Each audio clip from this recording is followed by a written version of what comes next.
नमस्कार। आज मैं फिर आपके सामने अपराध की एक और घटना लेकर आया हूं।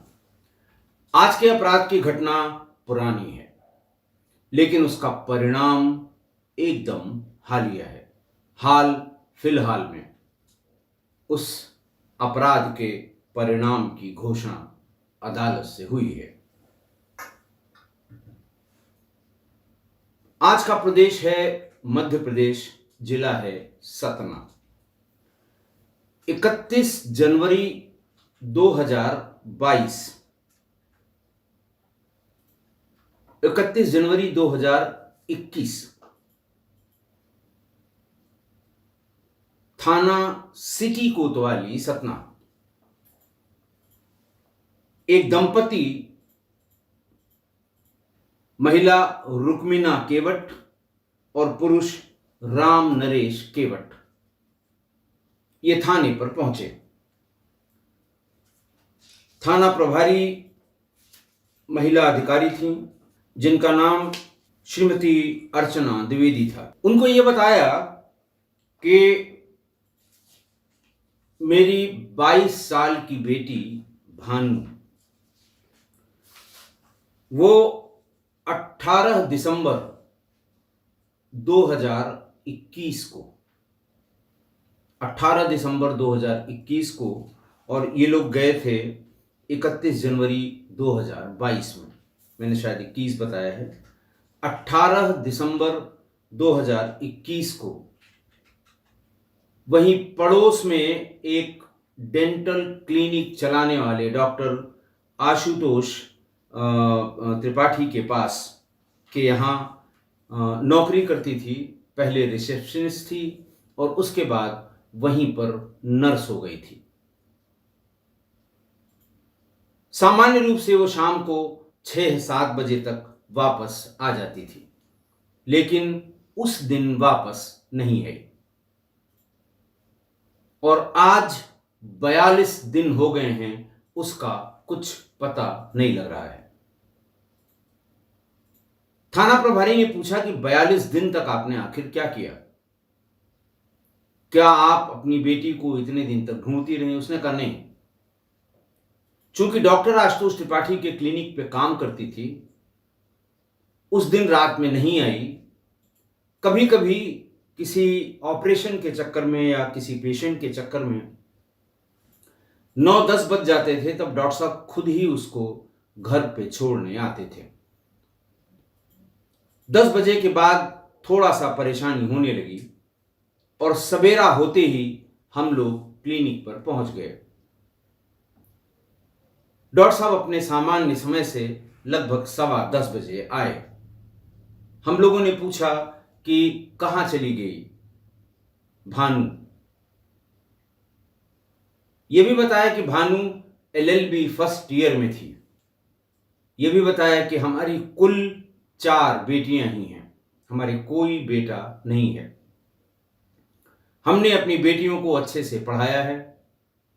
ये दूसरे नंबर की थी, उम्र कोई 22 साल थी, LLB कर रही थी और पिता ने बताया कि वो फर्नीचर की दुकान पर काम करता है।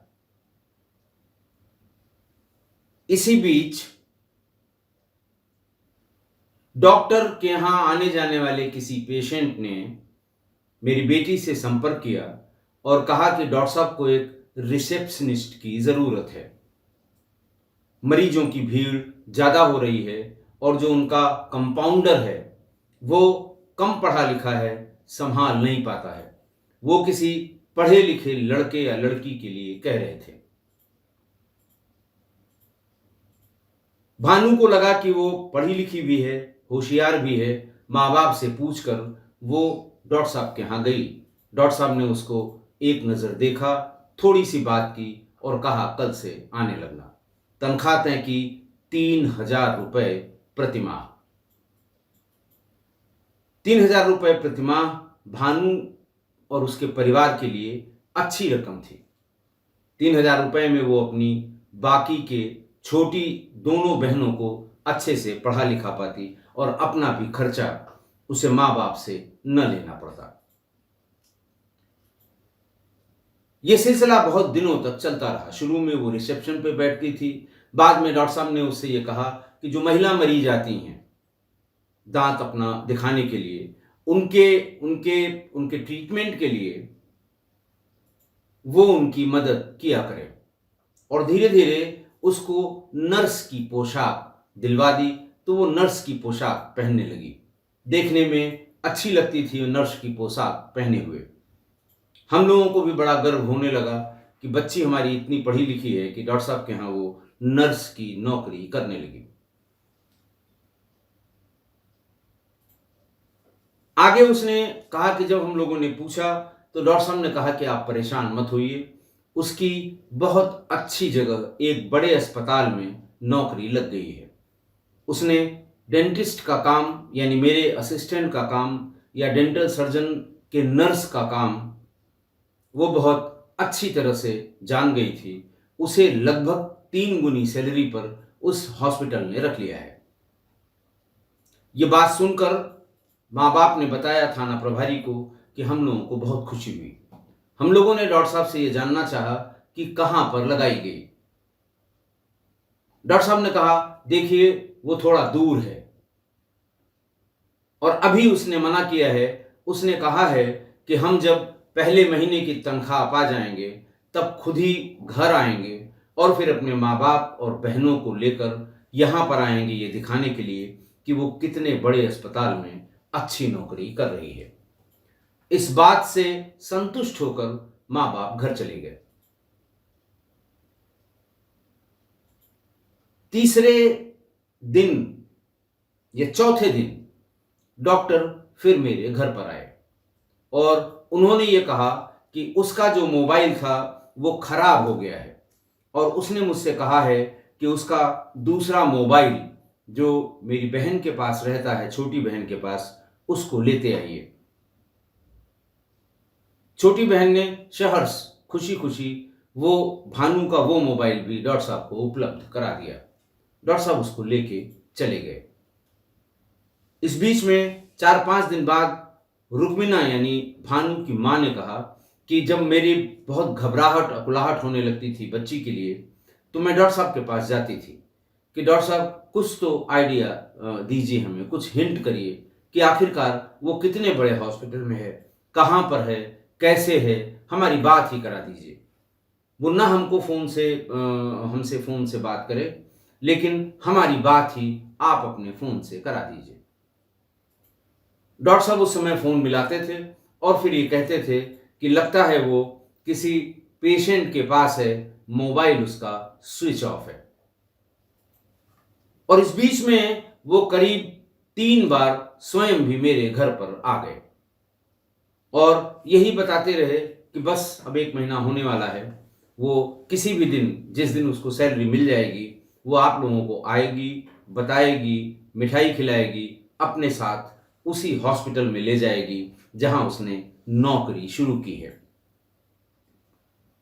रुक्मिना ने कहा कि मेरी बेटियां और मेरे पति दोनों इस बात से बिल्कुल मुतमईन थे, यकीन उनको था कि डॉक्टर जो कह रहे हैं वो सही कह रहे हैं, लेकिन मेरा माँ का दिल है। मुझे पता नहीं क्यों डॉक्टर की बात पर यकीन नहीं हो रहा है। मैं ये नहीं कह रही कि डॉक्टर ने उन्हें कहीं गायब कर दिया, लेकिन मैं सिर्फ इसलिए आई हूं कि डॉक्टर से पूछ के मुझे मेरी लड़की का पता बता दीजिए ताकि हम उससे जाकर मिल सकें। थाना प्रभारी ने किसी सब इंस्पेक्टर को यह काम दे दिया कि भाई आप जो है इसको देखिए, जाइए डॉक्टर से पूछिए, पता करिए। सब इंस्पेक्टर का नाम था अजय शुक्ला। अजय शुक्ला भी अपना 2-1 बार आए गए, डॉक्टर से बात की होगी। डॉक्टर ने कहा होगा कि वो हमको भी नहीं पता कि वो कहाँ पर है, वो लेकिन किसी अच्छी जगह पर है, नौकरी कर रही है। वो शायद प्रोफेशनल राइवलरी की वजह से जिसके यहाँ काम कर रही है उसने मना किया होगा मुझे बताने के लिए, इसलिए उसने बताया नहीं। मैं तो उनके घर वालों को ढाढ़स बंधाने के लिए ऐसा कह आया था। फिर जब उससे पूछा कि आखिर उसका मोबाइल फ़ोन लेने आप क्यों गए थे, तो आखिर कहीं न कहीं मिली होगी। तो तपाक से उसने जवाब दिया डॉक्टर आशुतोष त्रिपाठी ने कि वो उस दिन मेरे यहाँ आई थी और उसने कहा कि मैं घर पर इसलिए नहीं जाऊँगी कि घर पर जाऊँगी तो लोग 100 तरह के सवाल पूछेंगे।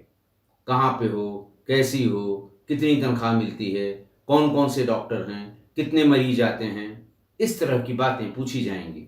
आप सिर्फ़ मेरे लिए इतना कर दीजिए, मेरा मोबाइल फ़ोन वहाँ से लेते आइए क्योंकि ये देखिए मेरा मोबाइल फ़ोन खराब हो गया है। मैं किसी से बात नहीं कर पा रही हूँ।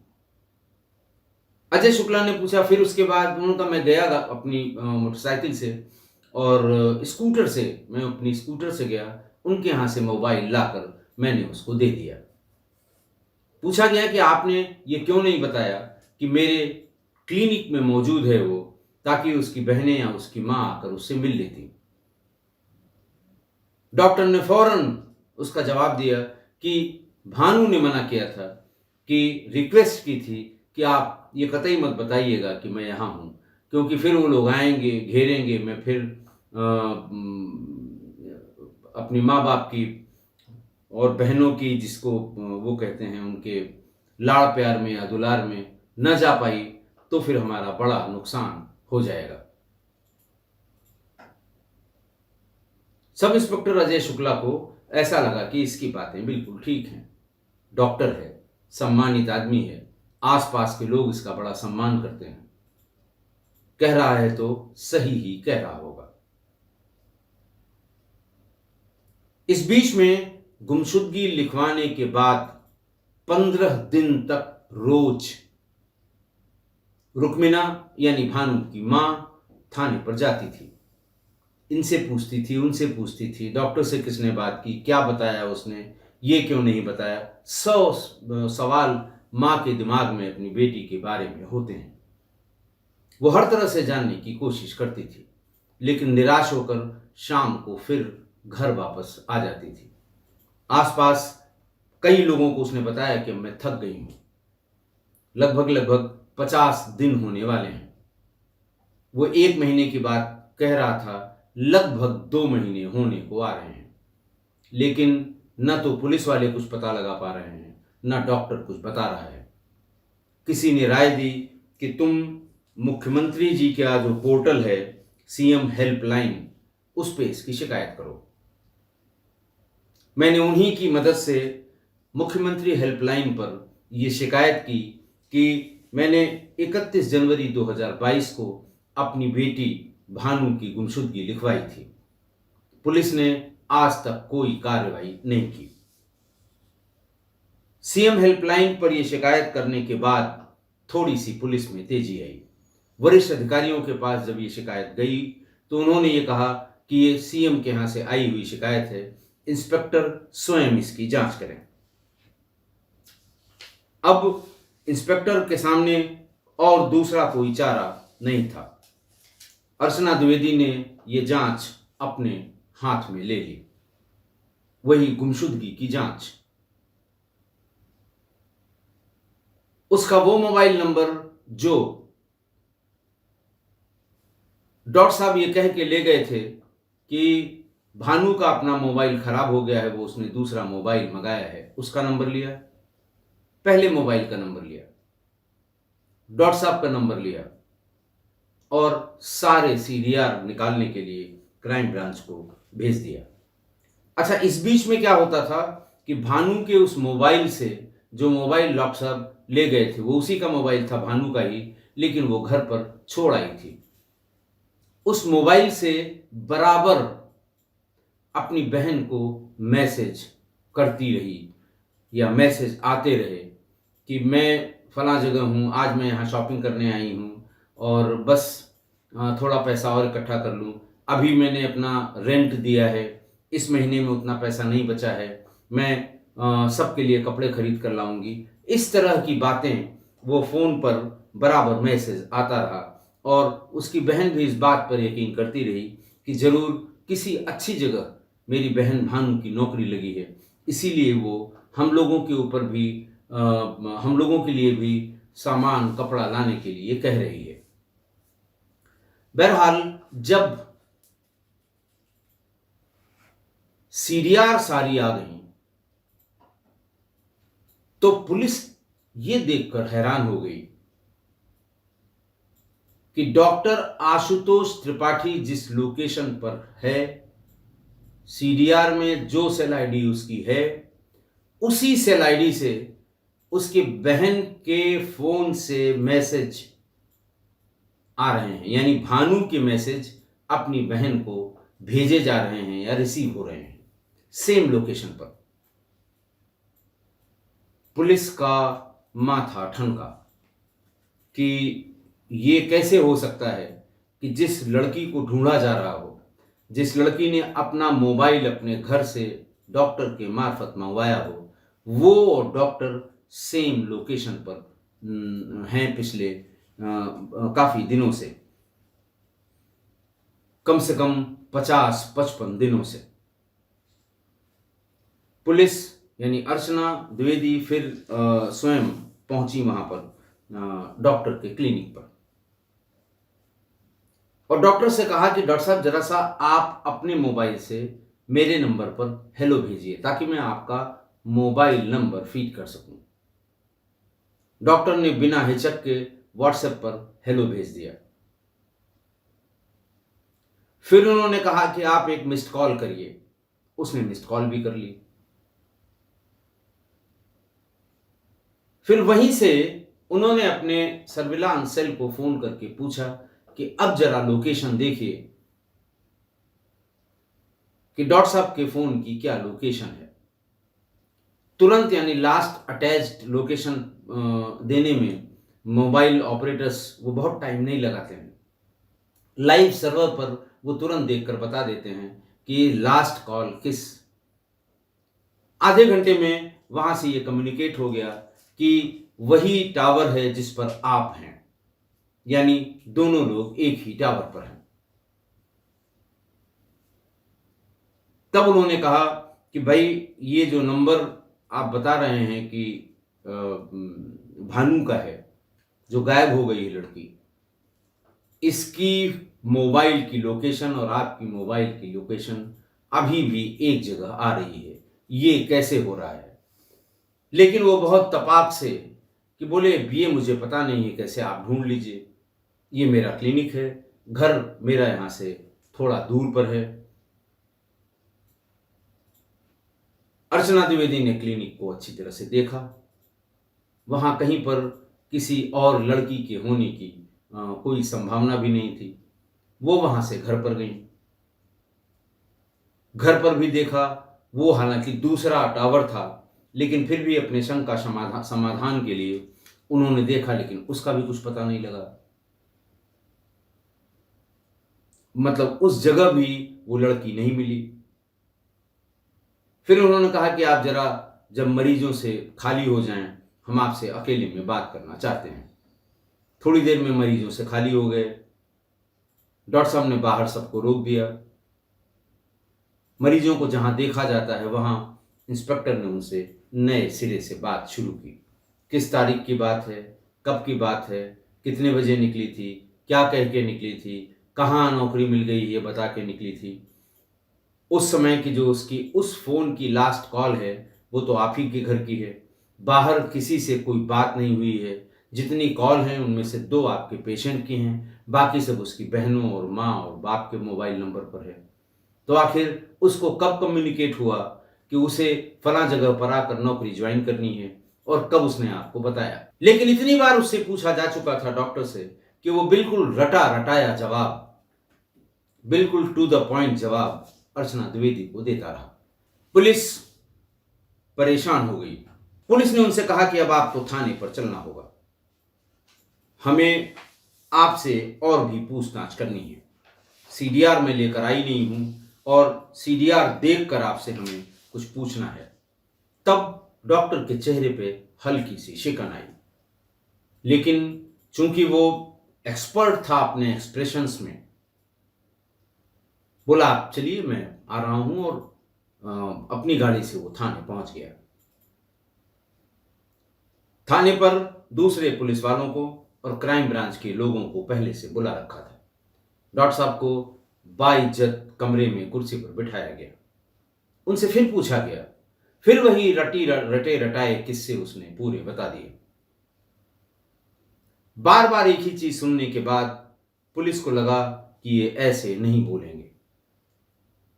शायद ये जितना सम्मान पुलिस डॉक्टर होने के नाते थाने पर इनका कर रही है, उस सम्मान के काबिल नहीं है। पुलिस ने फौरन खड़े होने को कहा, कुर्सी हटा ली और फिर वही राष्ट्रीय कार्यक्रम शुरू किया। आज ही जाकर वो राष्ट्रीय कार्यक्रम शुरू किया गया। राष्ट्रीय कार्यक्रम जब अपने शबाब पर पहुंचा, थोड़ी देर में उसने कहा कि बंद कर दीजिए, मैं आपको सब बताता हूं।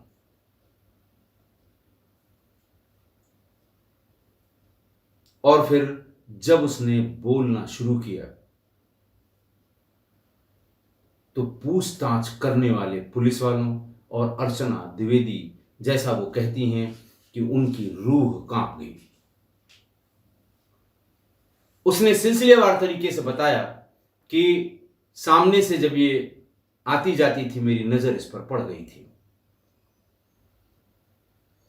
बातचीत करते करते एक पेशेंट ने इस फैमिली को जानने का क्लेम किया कि मैं इसको जानती हूं, इसके फला बहन को जानती हूं, बाप को जानती हूं। तो मैंने उससे कहा कि इससे कह दो कि हमारे यहाँ रिसेप्शनिस्ट की जगह खाली है, अगर वो चाहे तो यहाँ पार्ट टाइम काम कर ले, उसका भी कुछ फ़ायदा होगा, पढ़ाई में उसे जो पैसों की ज़रूरत पड़ती है वो पूरी हो जाएगी। और उसको भेजा था, वो जाकर उसने बात की। ये अगले दिन आई और फिर पहले इससे रिसेप्शनिस्ट का काम लिया, फिर उसके बाद धीरे धीरे अपने और नज़दीक लाने के लिए इसे महिला पेशेंट्स की जो जांच पड़ताल करते हैं उसमें सहयोग इससे लेना शुरू किया, ये कह के कि तुम भी सब समझ लो, जानकारी कर लो और उसके बाद तुम्हें कहीं न कहीं अच्छी जगह नौकरी मिल जाएगी। फिर उसे नर्स की ड्रेस पहनाई। धीरे धीरे बहुत उसके नज़दीक आ गया। फिर शादी का वादा किया कि जैसे होता है सामान्य रूप से कि अच्छी लगती हो, फलाना है, ढकाना है, ये है, वो है, मैं तुमसे शादी करना चाहता हूँ। और इसी बहाने उससे संबंध स्थापित कर लिया। उसने कहा बात 17 दिसंबर और 18 दिसंबर, बात शुरू हुई 17 दिसंबर 2021 से। वो जब आई तो उसने बताया कि उसकी बड़ी बहन की शादी तय हो गई है। अब घर वाले उसकी शादी का, क्योंकि उसकी शादी के लिए लोग बातचीत करना शुरू कर चुके थे पहले ही, लेकिन माँ बाप यही कहते थे कि मुझे बड़ी लड़की की शादी पहले करनी है, उसके बाद ही मैं इसकी शादी करूँगा।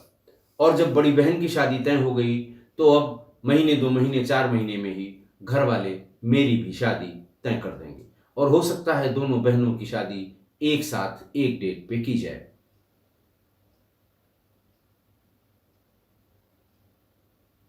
फिर उसने ये कहा कि आपकी भी शादी के सिलसिले में लोग आने लगे हैं क्लिनिक पर आपसे बात करने के लिए, देखने के लिए। बोले इतना तो मेरी भी समझ है कि आपकी भी शादी अब जल्दी ही होने वाली है और वादे के मुताबिक इसके पहले कि माँ बाप हमारी शादी तय करें,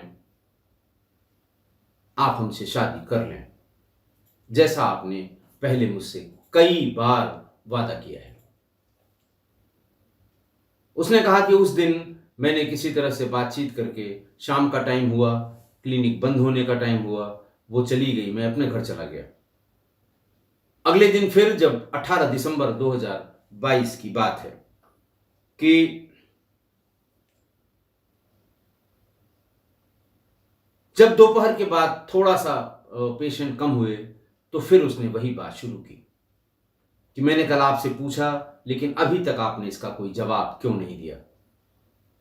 फिर पुरानी बातें वो एक एक करके डेट वाइज याद कराने लगी कि आपने ये कहा था, आपने ये कहा था, आपने फिर मेरे साथ ये किया था। तब मुझे मजबूरन ये कहना पड़ा कि देखो मैं शादी नहीं कर पाऊंगा। अब हमारी परिस्थितियां दूसरी हैं, पारिवारिक दबाव बहुत ज़्यादा है। जैसे ही मैंने ये बात कही, वो गुस्से से आग बबूला हो गई। उसने अपना पर्स उठाया, उसने कहा मैं अभी जा रही हूँ, घर वालों को और रिश्तेदारों को पूरी बात बताऊंगी कि आपने मेरे साथ क्या क्या किया है। जैसे ही वो बाहर निकली, मैं कुर्सी से उठकर उसकी तरफ लपका कि उसे रोक लूं, लेकिन मेरे हाथ में उसका दुपट्टा आया। दुपट्टे से मैंने बहुत जोर से उसे भीतर की तरफ खींचा। वो गिर पड़ी। मैंने उसे, जहां हम डॉक्टर्स का जहां वो टेबल है, जहां पर्दा लगा हुआ है, डेंटिस्ट की एक अलग टेबल होती है जिस पे बिठा के वो सामने से रोशनी और पानी का पाइप, एयर प्रेशर, दुनिया भर की चीज़ें होती हैं। बिल्कुल डिफरेंट एक चेयर होती है। चेयर क्या होती है, पूरा सेट होता है वो। वहां तक घसीट कर ले आया और गुस्से में वहीं पर चुन्नी से मैंने उसका गला घोट दिया। तब तक उसके गले को मैं खींचता रहा, उसके दुपट्टे से, जब तक उसकी जान नहीं निकल गई। शटर डाउन कर दिया। भीतर से अंधेरा हो चला था। भीतर टॉर्च की रोशनी में जब मैंने देखा कि मर चुकी है, तो मैं वहां पड़ी हुई बोरियों में मैंने उसे ठूंस कर भर दिया। उसके ऊपर एक रस्सी से उसकी गांठ लगा दी और छिपाने की कोई और जगह वहां क्लिनिक में नहीं समझ में आ रही थी। तो मैंने जो बड़ी टेबल जिस पर बैठ कर मैं मरीज देखता हूं, उसके पैर के पास की जो जगह होती है, उसी में उस बोरी को रख दिया।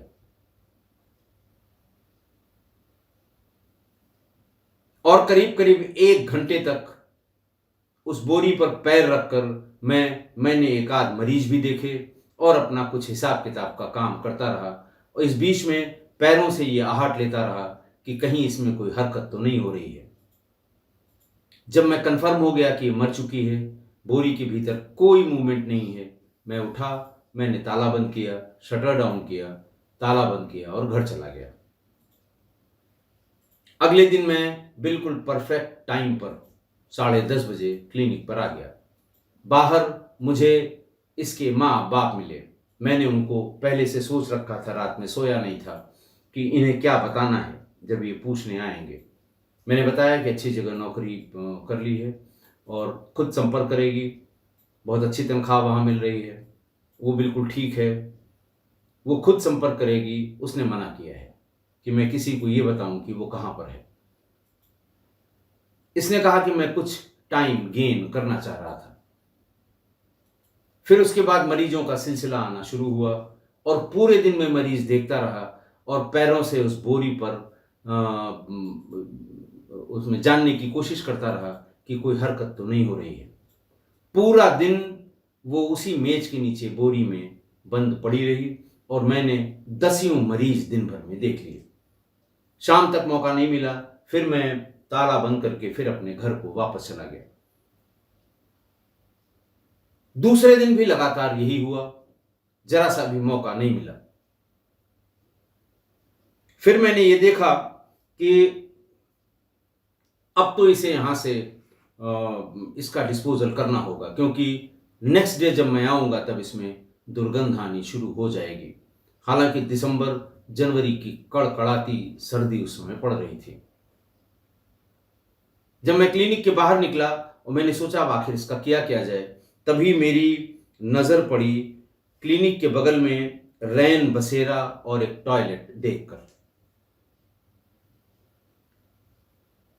रैन बसेरा और टॉयलेट के बीच में एक जगह खाली पड़ी हुई है। फोटो जो मैं कम्युनिटी में डालूंगा वो आप देखिएगा। छोटी सी आने जाने का एक रास्ता है, उसी में एक टॉयलेट है। वहाँ उस जो 4 से 10 दुकानें हैं या इनके मरीजों के लिए, और बगल में रैन बसेरा है। इसने फौरन अगले दिन क्लिनिक खोलने के पहले मजदूर बुलवाए और वहां पर गड्ढा खुदवाना शुरू किया। लोगों ने पूछा डॉक्टर साहब ये क्या करा रहे हैं? उन्होंने कहा देखिए टॉयलेट का पानी वो इधर उधर बिखरा रहता है, बहुत बुरा लगता है, मैं सोक पिट बनवा दूंगा, ताकि क्लिनिक से भी जो गंदा पानी आता है और इस टॉयलेट का भी जो पानी आता है वो इसमें आराम से रह सके और वो इसमें आराम से चला जाए और उसकी दुर्गंध बाहर ना आए। जिनविन सी बात थी, लोग खुश हुए। डॉक्टर साहब ने ये धर्मार्थ कार्य शुरू किया। 4-5 घंटे में वो पर्याप्त गड्ढा खुद गया। मजदूरों से कहा कि वो वापस चला जाए, अब टाइम हो गया है, कल मैं बताऊंगा क्या करना है। रात में जाते समय उसने, अच्छा, इस बीच में जब गड्ढा खुद गया था, ये शाम के समय बाजार में गया और 2 बोरी, 25-25 किलो की बोरी में 2 बोरियां नमक लाकर उसने क्लिनिक में रख दिया। शाम को शटर डाउन करने से पहले उसने उस बोरी को, जिसमें वो लाश थी भानु की, उसको सबसे पहले गड्ढे में नीचे फेंक दिया। उसके बाद फिर उसके ऊपर 2 बोरी नमक से उसे अच्छी तरह से कवर कर दिया। लेकिन उसका शैतानी दिमाग इसी पर नहीं रुका। उसे ध्यान आया कि घर से आने जाने वाले रास्ते पे सुबह एक कुत्ता मरा हुआ देखा था। फौरन मोटरसाइकिल से एक बोरी लेकर वहां पहुंचा, देखा आसपास कोई नहीं है। उस मरे हुए कुत्ते को एक बोरी में डालकर वहीं पर ले आया और नमक की सतह के ऊपर उस मरे हुए कुत्ते की लाश फेंक दी और अपने हाथ से ही उसमें मिट्टी भर दी। अगले दिन क्लिनिक से ही एक पाइप निकालकर उसको, जैसे कहते हैं, थोड़ा गीला कर दिया ताकि वो मिट्टी सेटल हो जाए। जब मिट्टी उस पर सेटल हो गई, तब दोपहर के बाद इसने 2 राजमिस्त्री जो होते हैं, जो जुड़ाई करने का काम करते हैं, उनसे ट्रॉली में थोड़ी ईंट मंगवाई और उसके ऊपर एक पक्का फर्श बनवा दिया। लोगों ने पूछा, डॉक्टर साहब सोक पिट बन गया? उनको बिल्कुल परफेक्टली बन गया। ज़्यादा इसमें मलबा जाना नहीं है। इस टॉयलेट का है और हमारे यहाँ का है, कवर करा दिया है। अगर कभी भरेगा, कोई बदबू आएगी तो इसको फिर से उखड़वा के साफ करा के फिर इस पे नया कवर डलवा दूंगा। बात खत्म हो गई। लेकिन उसकी इस कहानी को बिल्कुल पिन ड्रॉप साइलेंस था जब सारे पुलिस अधिकारी सुन रहे थे। लोगों को यकीन नहीं हो रहा था कि एक डॉक्टर भी इतना वहशी हो सकता है। फौरन पुलिस ने उसको अपनी गाड़ी में बिठाया और उसकी क्लिनिक और रैन बसेरे के बीच में पड़ने वाले उस रास्ते को, जिस पर एक सिंगल ईंट लगा के उस पर प्लास्टर किया गया था, उसको खुदवाना शुरू किया। ये ध्यान रखिएगा कि ये खुदाई शुरू हुई पूरे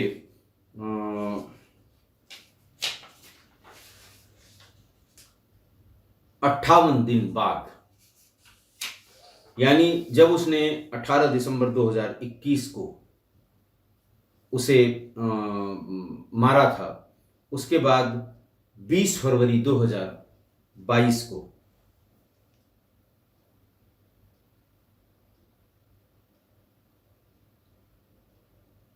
पहले कुत्ते की लाश मिली, फिर उसके बाद बोरी में भानु का कंकाल मिला।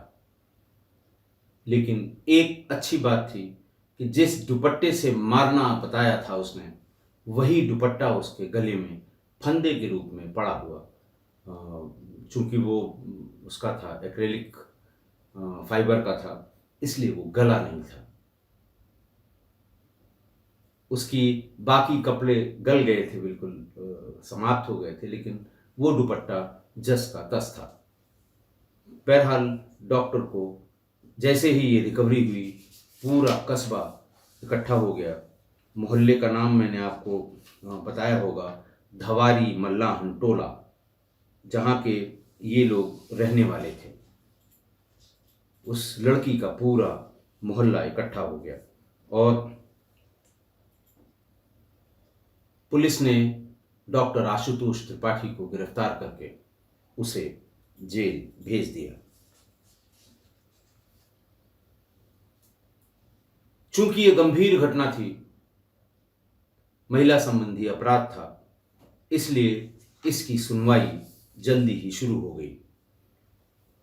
मामले की सुनवाई हुई सतना के सप्तम अपर सत्र न्यायाधीश यतीन्द्र कुमार गुरु के यहां, और अभी मैंने कहा कि इसका परिणाम हालिया है। 16 मार्च 2023 को सत्र न्यायाधीश यतीन्द्र कुमार ने डॉक्टर आशुतोष त्रिपाठी को आजीवन कारावास की सजा सुनाई। जो शासन की ओर से सहायक अभियोजन अधिकारी थे ब्रजेंद्र नाथ शर्मा, उन्होंने प्रेस को ब्रीफ किया, अधिकारियों को ब्रीफ किया कि साहब बहुत ही सक्सेसफुल ट्रायल रहा और इसमें डॉक्टर आशुतोष त्रिपाठी को आजीवन कारावास की सजा सुनाई गई है। साक्ष्य में वो दुपट्टा जिसके बारे में उसने कन्फेशन में बताया था उसका मिलना, और बहन की भानु बनकर या भानु की तरफ से अपनी बहन को किए गए मैसेज जो बहन के मोबाइल पर सारे के सारे सेव थे, उसकी स्क्रीनशॉट ले लेके उसके प्रिंट कराया गया था, अदालत में सबमिट किया गया था कि ये लड़की बनकर किए हुए यानी भानु बनकर किए हुए मैसेज के मोबाइल की लोकेशन ठीक वही आई है इन 55-56 दिनों में जहां पर लोकेशन इस डॉक्टर आशुतोष त्रिपाठी की है। केवल ये दो, यानी एक इलेक्ट्रॉनिक साक्ष्य और एक दूसरा मौके का साक्ष्य, इन दो साक्ष्यों के आधार पर ट्रायल कोर्ट ने उसे आजीवन कारावास की सजा सुना दी है। आज की घटना देखिए, पेशे से डॉक्टर, जिस डॉक्टर को मरीज हमेशा भगवान की तरह देखता है, और डॉक्टर का जो पेशा है या डॉक्टर के बारे में जो सामान्य धारणा है कि ये भगवान की तरह है, ये किसी को बीमारी की परेशानी से बाहर निकालना, जान बचाना, सही समय पर और सही इलाज करके उसे सामान्य करना, ये डॉक्टर के पेशे के गुण हैं, या डॉक्टर के पेशे में हर आदमी से यही अपेक्षा है।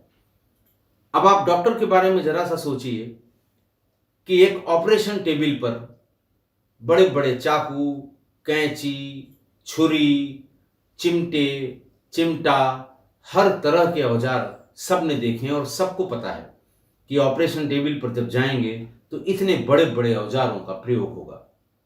पेट या बाकी कोई हिस्सा जिसका ऑपरेशन होना है वो काटे जाएंगे, खोले जाएंगे, चीरे जाएंगे। इतनी सब बात जानते हुए भी न सिर्फ पेशेंट बल्कि उसके परिजन भी ऑपरेशन करने की सहमति देते हैं, सिर्फ इस विश्वास से कि इतने बड़े बड़े औजारों का प्रयोग वो जान लेने के लिए नहीं, जान बचाने के लिए करेंगे।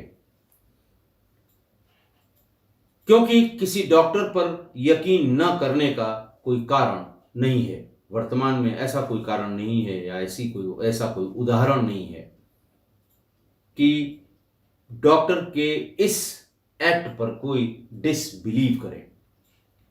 लेकिन डॉक्टर आशुतोष त्रिपाठी किस स्तर का आपराधिक मानसिकता का डॉक्टर था, इसको सोचना भी, यानी सोच से भी परे है। अब आप उसके इस घटना में उसकी आपराधिक मानसिकता के उदाहरण एक एक करके मैं बताऊंगा, 19 उदाहरण। पहला कि उस लड़की को पैसे का लालच देकर अपने क्लिनिक पर रिसेप्शनिस्ट के रूप में नौकरी देना, फिर उससे ये कहना कि कुछ काम सीख लो, अपने साथ साथ, यानी जब वो किसी पेशेंट को देख रहा हो तो वो बिल्कुल साथ में खड़ी हो, स्पर्श की मुद्रा में रहे, इसके लिए उसे नर्स का दर्जा देना और नर्स की ड्रेस बनवा के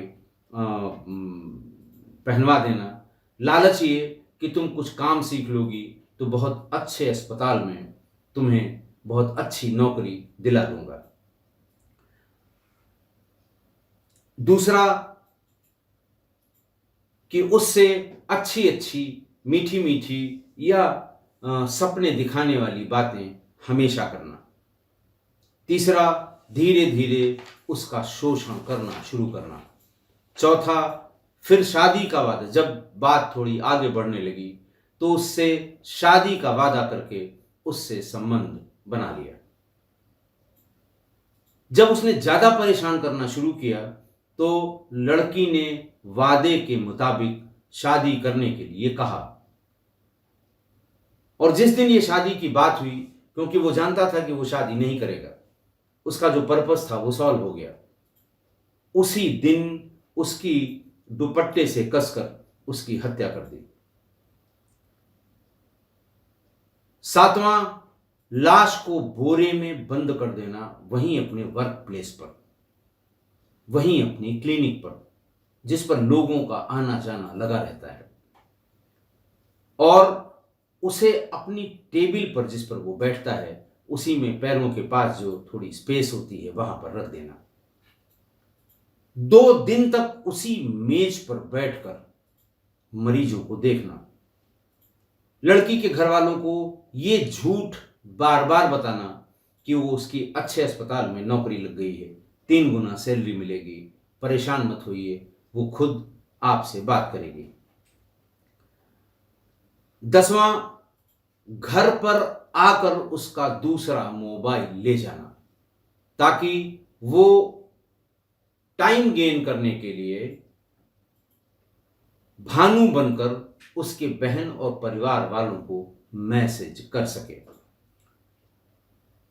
तीसरे दिन 2 दिन उसी टेबल पर मरीज का देखना, पैरों के पास बॉडी बोरे में रखे होना, और तीसरे दिन गड्ढा खुदवाना। 13वां, कि पहले से ही नमक लाकर क्लिनिक पे रख लेना। 14वां, रास्ते में मरा हुआ कुत्ता बोरी में भरकर मौके पर ले आना। पहले लाश को गड्ढे में डालना, फिर 16वां, 2 बोरी नमक डालकर लाश को कवर करना, फिर 17वां, उसके ऊपर कुत्ते की लाश को डाल देना कि अगर शक हो, भाई लोग लड़की को ढूंढेंगे, किसी की निगाह पड़े कि ताजा खुदा हुआ गड्ढा है, हो सकता है कोई उसको खोद कर देखने की कोशिश करे, बदबू आए तो जैसे ही कुत्ते की लाश मिलेगी आगे का काम वो भी बंद कर देंगे, पुलिस होगी तो पुलिस भी बंद कर देगी। 19वां और अंतिम, कि 58 दिनों तक एकदम सामान्य व्यवहार, ना घर वालों को शक हो पाए, ना पुलिस को शक हुआ, ना आने वाले मरीजों को, जो बराबर साल भर से या सवा साल से उस लड़की को नर्स के रूप में देख रहे हैं, वो आने पर सवाल जरूर पूछते। जरूर पूछा सबने कि अरे भानु कहाँ चली गई, नौकरी छोड़ दी, अच्छी थी, सौम्य थी, जानकारी थी। लेकिन अपने जवाब से इस तरह से हर सवाल को संतुष्ट किया डॉक्टर ने कि आने वाले पेशेंट्स को भी ये शक नहीं हो पाया कि भानु अब इस दुनिया में नहीं है। इसलिए मैं किस्सा गोई परिवार को यही सलाह देता हूं, या मेरी यही सलाह है कि कोई भी कितने भी नोबेल प्रोफेशन में हो, जैसे ये नोबेल प्रोफेशन माना जाता है डॉक्टरी का, टीचर्स, गुरु, अध्यापक, ये भी नोबेल प्रोफेशन माना जाता है, कि कोई किसी भी नोबेल प्रोफेशन में कोई भी हो, किसी नोबेल प्रोफेशन में, किसी तरह के नोबेल प्रोफेशन में, एक सीमा के बाद उस पर या वो विश्वास के योग्य नहीं होते। एक सीमा तक उन पर विश्वास किया जा सकता है, एक सीमा तक उनका आदर किया जा सकता है, एक सीमा तक उनका सम्मान किया जा सकता है, लेकिन एक सीमा के बाद वो इस आदर और सम्मान के काबिल नहीं होते हैं। उनको भी शक की निगाह से देखा जाना चाहिए। आशा है आप मेरी इस बात से सहमत होंगे। आज के लिए इतना ही। बहुत बहुत धन्यवाद।